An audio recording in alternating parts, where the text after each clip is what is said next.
ಮುಂದಿನ ದಕ್ಷಿಣ ಕನ್ನಡ ಜಿಲ್ಲೆಯ ಲೋಕಸಭಾ ಅಭ್ಯರ್ಥಿ ನಳಿನ್ ಕುಮಾರ್ ಕಟೀಲ್ ಜಿ ಅವರನ್ನ ಗೆಲ್ಲಿಸಿಕೊಡಿ ಎಂದು ಬಿಜೆಪಿ ನೂತನ ರಾಜ್ಯಾಧ್ಯಕ್ಷ ಬಿವೈ ವಿಜಯೇಂದ್ರ ಕಾರ್ಯಕರ್ತರಿಗೆ ಕರೆಯನ್ನ ನೀಡಿದ್ದಾರೆ. ಇಂದು ಇಡೀ ರಾಜ್ಯದಲ್ಲಿ ಬಿಜೆಪಿಗೆ ಭದ್ರ ಬುನಾದಿಯನ್ನ ಹಾಕಿರುವಂತಹ ಜಿಲ್ಲೆ ಅಂದ್ರೆ ಅದು ದಕ್ಷಿಣ ಕನ್ನಡ ಜಿಲ್ಲೆ. ಇಡೀ ರಾಜ್ಯದಲ್ಲಿನ ಜನ ಇಂದು ದಕ್ಷಿಣ ಕನ್ನಡ ಜಿಲ್ಲೆಯ ಜನತೆ ಹಾಗೂ ಬಿಜೆಪಿಯನ್ನ ನೆನಪು ಮಾಡಿಕೊಳ್ತಾರೆ. ಜೊತೆಗೆ ನಮ್ಮ ಪಕ್ಷದ ಅಭ್ಯರ್ಥಿ ನಳಿನ್ ಕುಮಾರ್ ಕಟೀಲ್ ಮುಂಬರುವ ಲೋಕಸಭಾ ಚುನಾವಣೆಯಲ್ಲಿ ಜೊತೆಗೆ ಅವರನ್ನ ಶ್ರಮವಹಿಸಿ ಗೆಲ್ಲಿಸಿಕೊಡಿ ಎಂದು ಬಿಜೆಪಿ ರಾಜ್ಯಾಧ್ಯಕ್ಷರಾಗಿ ಮೊದಲ ಬಾರಿಗೆ ದಕ್ಷಿಣ ಕನ್ನಡ ಜಿಲ್ಲೆಗೆ ಆಗಮಿಸಿದಂತಹ ಬಿವೈ ವಿಜಯೇಂದ್ರ ಅವರು ಕರೆಯನ್ನ ನೀಡಿದ್ದಾರೆ. ಜೊತೆಗೆ ಮುಂದಿನ ಲೋಕಸಭಾ ಚುನಾವಣೆಯಲ್ಲಿ 28 ಸ್ಥಾನದಲ್ಲೂ ಕೂಡ ನಾವು ಬಿಜೆಪಿ ನಾಯಕರನ್ನ ಆಯ್ಕೆ ಮಾಡಿ ಕಳುಹಿಸಲಿದ್ದೇವೆ ಎಂದು ಹೇಳಿದರು.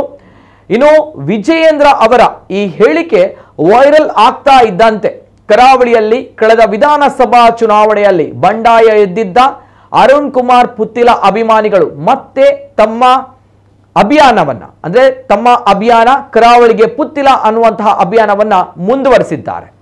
ಹಿಂದುತ್ವದ ಭದ್ರಕೋಟೆಯಲ್ಲಿ ಹಿಂದೂಗಳ ಒಮ್ಮತದ ಆಯ್ಕೆ ಪುತ್ತಿಲ ಎಂಬ ಪೋಸ್ಟರ್ ಅನ್ನ ಹರಿಯ ಬಿಡುವ ಮೂಲಕ ಮತ್ತೆ ಸೋಷಿಯಲ್ ಮೀಡಿಯಾ ವಾರ್ ಶುರುವಾಗಿದೆ.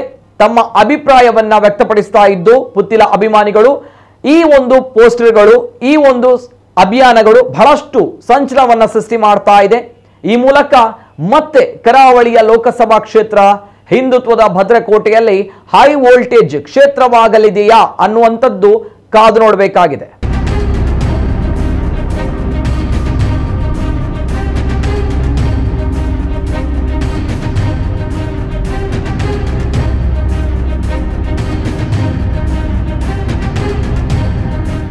ಇವತ್ತು ಕರ್ನಾಟಕ ರಾಜ್ಯದಲ್ಲಿ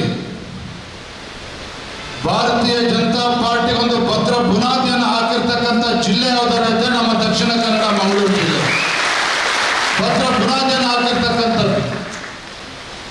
ಕರ್ನಾಟಕ ರಾಜ್ಯದಲ್ಲಿ ಭಾರತೀಯ ಜನತಾ ಪಾರ್ಟಿ ಅಂತ ಹೇಳಿದ್ರೆ ಮೊದಲು ದಕ್ಷಿಣ ಕನ್ನಡವನ್ನು ಎಲ್ಲರೂ ಕೂಡ ನೆನಪು ಮಾಡಿಕೊಳ್ತಾರೆ. ಮುಂದಿನ ಲೋಕಸಭಾ ಚುನಾವಣೆ ಗಂಭೀರವಾಗಿ ತೆಗೆದುಕೊಂಡು ನಾವು ನಮ್ಮ ಪಕ್ಷದ ಅಭ್ಯರ್ಥಿ ನಳಿನ್ ಕುಮಾರ್ ಕಟೀಲ್ ಜಿ ಅವ್ರನ್ನ ಗೆಲ್ಲಿಸ್ತಕ್ಕಂಥ ಕೆಲಸ ನಾವು ಸೇರಿ ಮಾಡಬೇಕಾಗಿದೆ. ಇವತ್ತು ಮುಂದಿನ ಲೋಕಸಭಾ ಚುನಾವಣೆ ಗಂಭೀರವಾಗಿ ತೆಗೆದುಕೊಂಡು ನಾವು ನಮ್ಮ ಪಕ್ಷದ ಅಭ್ಯರ್ಥಿ ನಳಿನ್ ಕುಮಾರ್ ಕಟೀಲ್ ಜಿ ಅವ್ರನ್ನ ಗೆಲ್ಲಿಸ್ತಕ್ಕಂಥ ಕೆಲಸ ನಾವು ಸೇರಿ ಮಾಡಬೇಕಾಗಿದೆ. ಇವತ್ತು